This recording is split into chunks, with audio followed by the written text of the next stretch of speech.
Hey everyone, welcome back to Love Wins, where the truth matters because it's the truth that sets us free.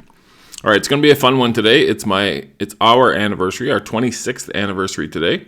And I'm sitting on a chair that my wife bought me and talking into a microphone that she bought me that's on a stand that she bought me. I ate breakfast that she made me. I am truly blessed. Other than following Jesus, she is the best decision I have ever made. Again, today's going to be a fun one. I am going to take you through the scriptures to show you who the wise men were that came to see Jesus when he was born.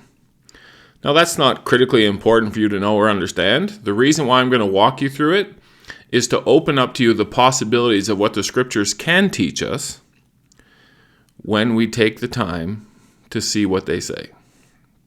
If ever there was a time where Christianity needed to go back to the Bible, it is today. There are many movements afoot within Christianity that would never have gotten off the ground if we actually knew and understood who Jesus is and what he's like. So today I'm going to open up to you what happened when a line of people or a group of people held on to the promises that were made for generations and were expecting Jesus when he arrived and knew exactly what he came for. So how's that possible? Well, let's see. The story of Israel, the Jews, the biblical story begins with Abraham. Now, Moses wrote down the history of creation and Noah and all that stuff leading up to, but we don't actually get into the story and start tracing forward to Jesus until Abraham in any in-depth way. I mean, Jesus was promised from the beginning, I understand that. But when Abraham comes, they say, in your seed, all the nations will be blessed.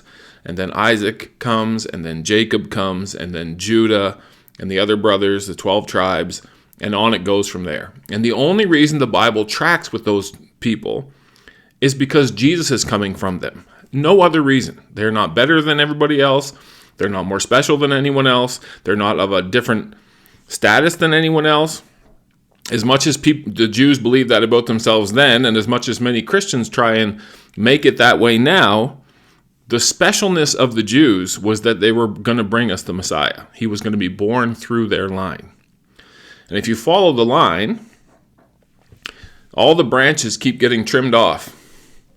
So, for example, you have Abraham, he has Isaac, he has many other sons, which we're going to talk about today, but you never hear about them because Jesus comes through Isaac. And then Isaac has Jacob and Esau, but Esau gets trimmed off and his line kind of filters away. They're there, they come in and out of the story, but they're not the story because Jesus is coming through the line of Jacob. And then Jacob has 12 sons, but most of those tribes aren't talked about because Jesus is coming through the line of Judah. And if you think about it, the kingdom splits, the 10 northern tribes leave, or split off. Benjamin has already been almost completely destroyed in the book of Judges. So that leaves only the tribe of Judah around the temple in Jerusalem. The one tribe. Why? Because Jesus is coming through that one tribe. It's not because the other tribes are less important. It's not because they're less savable or less loved by God. Just the focus is on Jesus, the Messiah, who will come and take away, the Lamb of God who takes away the sins of the whole world. Now, in John chapter 8, Jesus has this incredible discussion with Jews who believed in him. Not his enemies, not the Pharisees and Sadducees tracking after him, trying to trip him and lie to him. None of those people. Jews who believed in him. And he pulled them aside and he said, listen, if my word abides in you, in other words, if you hold on to what I tell you, you will know the truth, and the truth will set you free, and you'll be free indeed. And they got tripped up on what he said. They tripped over the freedom part. They're like, well, we're Jews, man. We're the best people in the world. We're not. They even said, we've never been in bondage to anyone. Even though at that moment, they were under the Roman Empire. Previously, they'd been under the Babylonian Empire. Previous to that, they'd been under other rulers through the times of the judges, and then ultimately back under Egyptian rule. They've been in bondage many times. Many times. But they'd become so fixated on themselves and their specialness, forgetting that their specialness only led to Jesus. That was the only thing special about them. We're all special. That's the whole point. One person's not better than another. One color's not better. One language's not better. One nation's not better. What made the Jews special was that the Messiah was going to be born through that line. That's it. I can't say that enough. So Jesus gets into this incredible discussion. They get offended because, well, we're the Jews. And by the end of that discussion, they pick up stones to stone him. But along the way, they claim their specialness as being children of Abraham. But let's be honest, the Ishmaelites are children of Abraham. The sons of Keturah, which we'll talk about soon, sons of Abraham. What makes them special is not that they descended from Abraham. Many peoples and nations descended from Abraham. What makes them special, again, is that the Messiah was coming through the tribe of Judah. In the course of that debate about being the children of Abraham, Jesus said, you're actually not the children of Abraham. Because if you were the children of Abraham, you would do the things of Abraham. You would believe what Abraham believed, but you clearly don't. You're of your father, the devil. Heavy. And then Jesus, just before they were ready to stone him, said this, Abraham longed to see my day, and he saw it, and he was glad. To which the Jews go, we got him. Like, what an idiot. They're like, you're not even 50 years old yet, and you've seen Abraham, and Abraham's seen you? To which Jesus said, before Abraham was, I am. Which they immediately knew what he was saying. I am is one of the names or designations that identifies him as God. When Moses came to the burning bush and said, who should I tell the people that I met here and has sent me back to them? Tell them I am has sent you. All the way through the Gospel of John, there's these I am statements. Jesus, I am the bread of life. I am the light of the world. I am the gate. I am the good shepherd. I am. And when he said Abraham longed to see my day, and he saw it, and he was glad, they said, you're not even 50 years old. And he said, yeah, but before Abraham was, I am. And they picked up stones to stone him. But what I want to key in on today is, why did he say Abraham saw my day and he was glad? What did he see?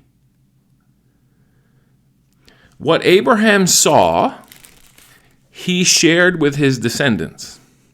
And those descendants shared it with their descendants and their descendants, until finally the day came when Jesus was born. And some of those, a small number, but some of those descendants who had held on to what Abraham saw and shared for generations showed up to meet Jesus.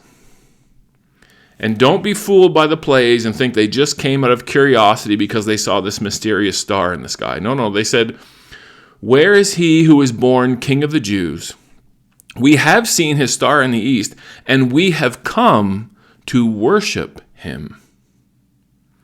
And they brought gifts, specific gifts, gold, frankincense, myrrh. Who are these people? Where did they come from? How did they know to come? How did they know he was worthy of worship? How did they know what gifts to bring? All good questions. And we probably won't answer them all today. But I'm going to give you enough to make you see that the Bible is worth you investing your time, not because you can become a scholar of the book, but so you can meet the one that Abraham saw. Because when he said, Abraham saw my day, and he was glad. And the more we see of Jesus, the more glad we will become. All right. If you look up, and I'll post a picture up, if you look up the genealogy or the family line, the family tree of Abraham, it'll have Abraham and Sarah, and they had Isaac, and then Isaac had Jacob and Esau, and then those sons, you get the 12 tribes, and it keeps on tracking. And that's fine, because that's the line that tracks to Jesus. But it ignores the fact that Isaac was not the only son of Abraham. You say, well, yeah, there was Ishmael. Okay, so you have Ishmael from Hagar, then you have Isaac from Sarah, but that's not the end of the story either. Sarah dies, Abraham remarries a woman named Keturah. So if you have your Bibles, I would invite you to open them, or on your phone or tablet or whatever you're using. Genesis 25. This is what it says. Verse 1. Abraham again took a wife, and her name was Keturah. And she bore him Zimran, Jokshan, Medan, Midian, Ishbak, and Shua. And at this point, you're glazed over. You're like, okay, whatever. Jokshan begot Sheba and Dedan. And the sons of Dedan were Asherim and Letushim and Lumim. And the sons of Midian were Ephah, Epher, Hanok, Abida, Elda. All these were the children of Keturah. And Abraham gave all that he had to Isaac. But Abraham gave gifts to the sons of the concubines, which Abraham had. And while he was still living, he sent them eastward, away from Isaac his son, to the country of the east. So it was Abraham's understanding. Now, whether he was right or wrong about this is quite irrelevant, as far as I understand. But his understanding was, the promise that God made me, the blessing that he gave me, is through Isaac.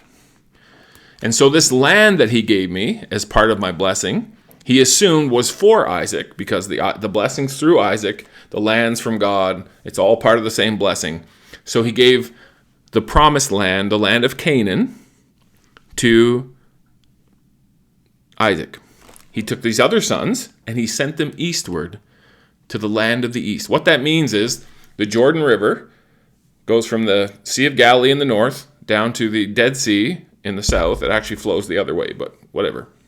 No, it does flow south. That river is the dividing line between the east and the west. So the land of promise, the land that was promised to Abraham and his descendants, even though he doesn't own it yet, but it's been promised by God, and they're living there. That's all been promised to Abraham. That's on the west side of the river. On the east side of the river is the land of the east, and he sends all these sons eastward.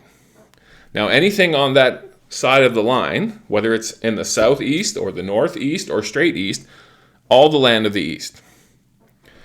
These names that I just read, it doesn't just name the children, it names the children of the children, the grandchildren, which is telling us that the significance of these sons and their line goes forward into history. That we should not forget that there are children and grandchildren and a whole bunch of peoples that will come through Keturah's sons from Abraham. But we never talk about them. The Bible does. They weave back into the story in and out all through. The first major event that weaves back into these sons and their lines is the people of Midian. Moses, one of the sons of Keturah, Moses flees for his life when it's found out that he killed an Egyptian taskmaster.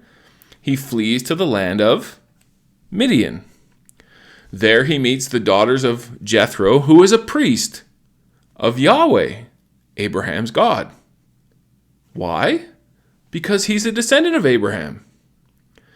Moses marries one of his daughters. Why? Because we're of the same faith. We are the same people. So now you have a Midian line and a Moses line who's a Levite marrying. That's the first major incident of Keturah's lines, her sons and her descendants, marrying into or having something to do with the lines coming from Isaac, Jacob, Esau, etc. Then we have Sheba. That name may mean something to you. It may not. But during the dynasty of Solomon, when Israel was at its peak and was known across the world for its success and its splendor, the Queen of Sheba came to visit Solomon, the king of Israel, because she had heard of the magnificence of his kingdom and of his God. Because, again, she is a descendant of Keturah with Abraham on that side of the family. She also worships Yahweh. And she wants to come and see what God is doing in the land of promise, the land of blessing, through Solomon, because her people have been tracking, expecting that a seed will come from that land and those people, that side of the family, that will bless all the nations. Now, depending on how much Bible you know, you may or may not know Balaam and the talking donkey. If you don't, that's fine. There are many other things you need to read that are far more important. But if you do know that story, you may or may not know that Balaam is a prophet of Yahweh, of God, but not an Israelite. Which means God has been speaking to and through people on the other side of the family as much as he's been speaking to people through on the Isaac, Jacob, Esau, 12 sons side of the family. So if you can imagine Abraham and Sarah, and then Abraham and Keturah, and you have a line that comes from Sarah and a line that comes from Keturah. And God is speaking to both of those family lines and blessing and working through, but he's pointing all of them to that singular promise. So Balaam is a prophet, but he's not a prophet through the lines of Isaac and Jacob. Here's what he said, Balaam, in one of his prophecies. I see him, capital H, but not now. Future. I behold him, capital H, but not near. Future. A star, capital S, shall come out of Jacob, the other side of the family. A scepter, a king, shall rise out of Israel. Israel, Jacob, same person, name was changed. Balaam is telling people, his own people, and anyone who will listen, that the one, the seed, the him, capital H, is coming through the line of Jacob/Israel. And he will be a king, scepter. All right, you say, well, that's doesn't say a whole lot, and you're right. But there's a prophecy in Isaiah. And one thing you need to understand, when you read the Old Testament, even the New Testament in some places, God gave messages to people, and they wrote them down, but they didn't necessarily understand what they were writing. We know this for a fact, because when God gave visions to Daniel, in the book of Daniel, 7, 8, 9, 10, all those visions at the end of Daniel, he admitted, I have no idea. I can write down for you and tell you the vision, but I have no idea what's going on. I don't know what it means. I don't know. So when you go through the book of Isaiah, specifically, one of the major prophets of the Old Testament, who came before Daniel, it's obvious that he wrote down prophecies that are so seemingly cryptic that he didn't understand in any great detail what he was writing. He was just writing what God told him to write. Now, you may not see it that way, but I think the deeper and deeper you dig into Scripture, the more and more you will see it that way. That God is communicating to us often ahead of what we understand. Here's another example. When Jesus, this one's a little more concrete and a little more easy to understand. When Jesus was washing the feet of his disciples in John chapter 13 at the Last Supper, he said, what I'm doing for you now, you don't understand. But you will understand later. So there's things you're experiencing in the moment, you don't get them. But you're experiencing them now so that when you are ready to get them, you will have had the experience to draw on, and the experience and your understanding will come and be one. Isaiah 60, which is in a whole line of these chapters, are all talking about the future and pointing forward to the Messiah and to the promises of God and to what's going to come later. Verse 1, Isaiah 60, verse 1. Arise, shine, for your light has come, and the glory of the Lord is risen upon you.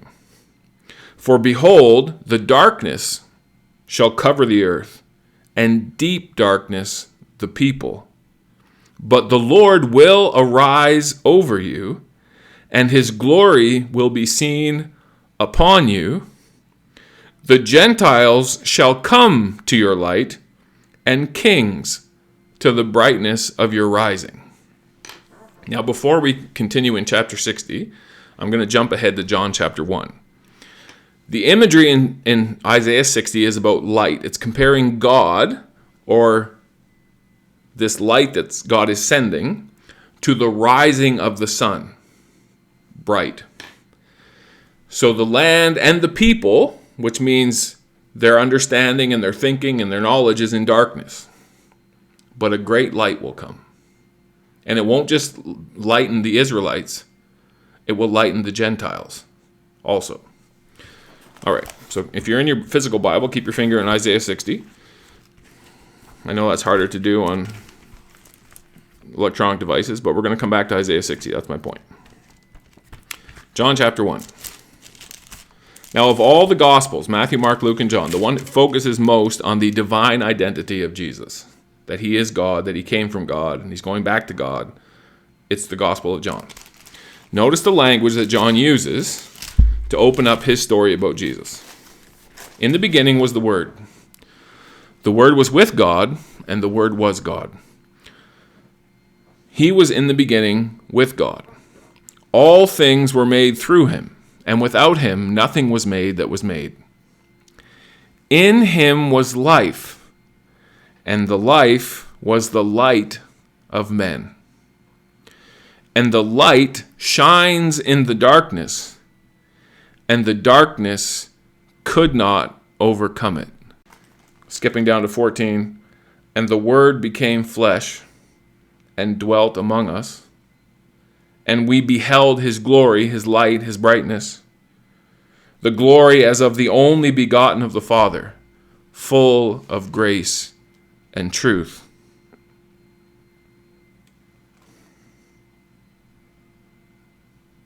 All right, I'm tempted to go on a tangent. I'm not going to. Back to 60. So, darkness is covering the people in verse 2. The Lord will arise over you, end of verse 2. His glory will be seen upon you, end of verse 2. Beginning of verse 3, the Gentiles, the rest of the world, will come to your light, kings to the brightness of your rising. Here's the first allusion to these men who came seeking Jesus to worship him, bringing gifts. Verse 4. Lift up your eyes all around and see. They all gather together. They come to you. So somebody is far away, and they're coming. Your sons shall come from afar. These are the sons of Abraham coming from far because Abraham sent them far. Because the land of Canaan was reserved for Isaac and the blessing that was to come through his line. Your daughters will be nursed at your side. You shall see and become radiant. Your heart shall swell with joy, because the abundance of the sea shall be turned to you. Now that word, we don't have time to go into it, but that allusion to sea is an allusion to many people. That's a theme that runs throughout Scripture. So the people, the abundance of the people will be turned to you. The next verse confirms this. The wealth of the Gentiles shall come to you. The multitude of camels shall cover your land. The dromedaries, another word for camels, of Midian, of Ephah, all those of Sheba shall come. Now, if you go back to the list of sons and grandsons, you'll find those three names. Midian, Ephah, Sheba. They shall bring gold and incense, and they shall proclaim the praises of the Lord. Where is he who was born King of the Jews? We have seen his star in the east, and we have come to worship him. And part of their worship was bringing gifts, gold, frankincense, and myrrh. Now, Isaiah does not mention the myrrh. I don't know why, but there's certainly enough here to see that God is making a clear prophecy that the sons of Abraham through Keturah, some of them, not all of them, not even the majority of them, but some of them have held on to what Abraham saw and understood for all these generations.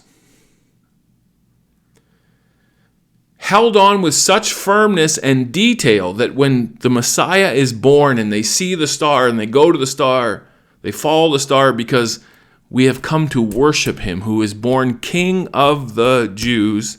We have come to worship him with gold and frankincense and myrrh.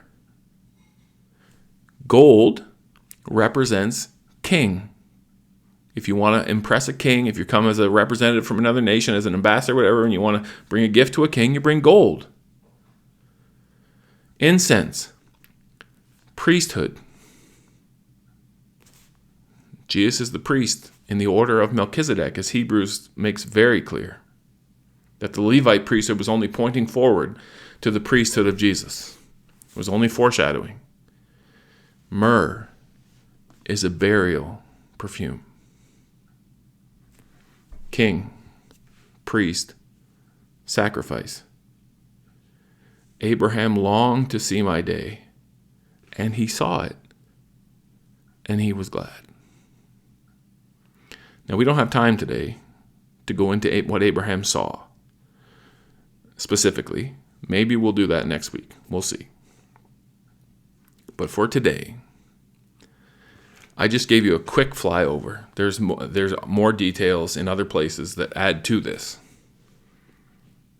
But the Magi, the wise men, these mysterious people who showed up seemingly out of nowhere to find Jesus, they didn't come from nowhere. They are also of the family of Abraham. They also are of the promises of Abraham. They also have the same hope that Isaac and his descendants had because Abraham taught them and sent them, not only with wealth of money and inheritance, but with the wealth of the gospel. Our King is coming for us. It's amazing. And I'm telling you, the more you get into this book, not for the sake of getting into the book, but for the sake of pursuing Jesus, the more amazing it becomes. And the less, tying back to last week, the less danger you have of falling into nonsense that just doesn't matter. The story is Jesus. First to last, A to Z, Alpha to Omega, beginning and the end. He is a story, and he is enough. We'll see you next time.